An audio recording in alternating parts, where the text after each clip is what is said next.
Welcome back. In this video, we're going to look into yield farming using Yearn Finance, a decentralized platform that optimizes yield farming strategies to maximize returns. Let's get started. First, open your web browser and navigate to the Yearn Finance website at yearn.fi. Once there, you'll be presented with a selection of different buckets of yield vaults to choose from. Vaults are Yearn's core product, allowing users to deposit assets and have them automatically invested in yield farming strategies. These are a selection of different incentivized pools, including staking YFI, the Yearn Finance Governance Token, and the possibility for liquid ETH staking through Yearn ETH. It's quite easy to get lost here exploring all the different possibilities and different assets and different pools that you can stake in and then restake in other pools. So for this session, we're going to keep things as simple as possible and simply deposit our USDC into a single asset vault to put it to work, generating us some revenue. Before we proceed, let's briefly discuss Yearn vaults. Yearn vaults are smart contracts that use various yield farming strategies to optimize returns for depositors. When you deposit funds into a vault, they are used in different DeFi protocols to earn the highest possible yield.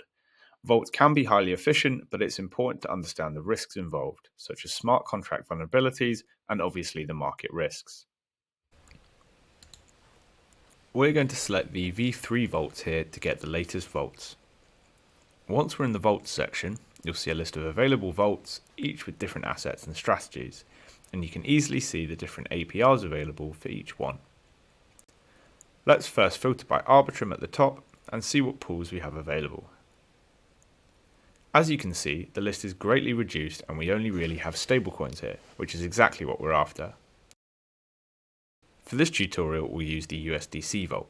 You can obviously choose any vault based on your preferred asset and strategy, but we'll click on the USDC vault for now.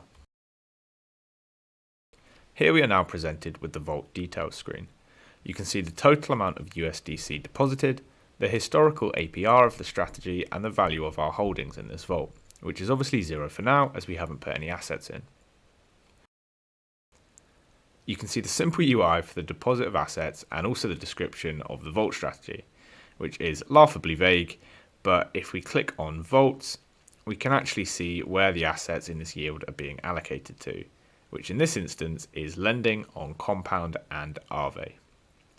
And the info tab shows the token and vault contract address if you felt so inclined to review it on Etherscan or ArbScan in this case, but this isn't something that we're going to be covering at this stage. Before depositing, we'll need to connect our wallet to Yearn Finance in the top right corner. It will now be able to tell how much USDC is in the wallet, and we can now deposit it into the Yearn Finance vault. We'll just do max here and click deposit.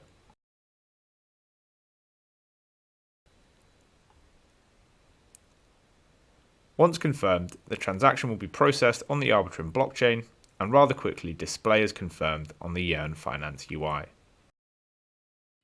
And that's it. We've now successfully participated in yield farming using Yearn Finance. Yield farming is a powerful way to maximize returns on your assets by leveraging automated strategies. But remember, if you are engaging in this practice, then it's highly recommended to continuously monitor your investments and ensure you understand the associated risks. Consider diversifying your investments across different vaults and protocols to mitigate risks associated with different smart contracts, and also make sure to stay updated with Yearn governance and community discussions to make informed decisions about your yield farming strategy. So what we can do now is just quickly pull out all of our assets. So we'll go to the withdraw tab. Simple as when we deposited, we can select max. Give this a refresh.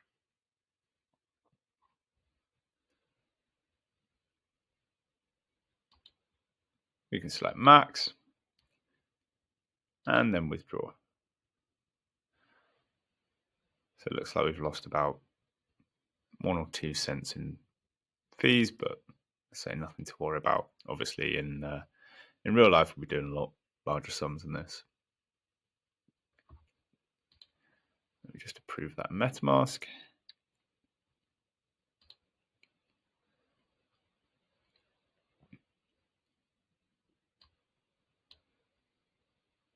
confirm.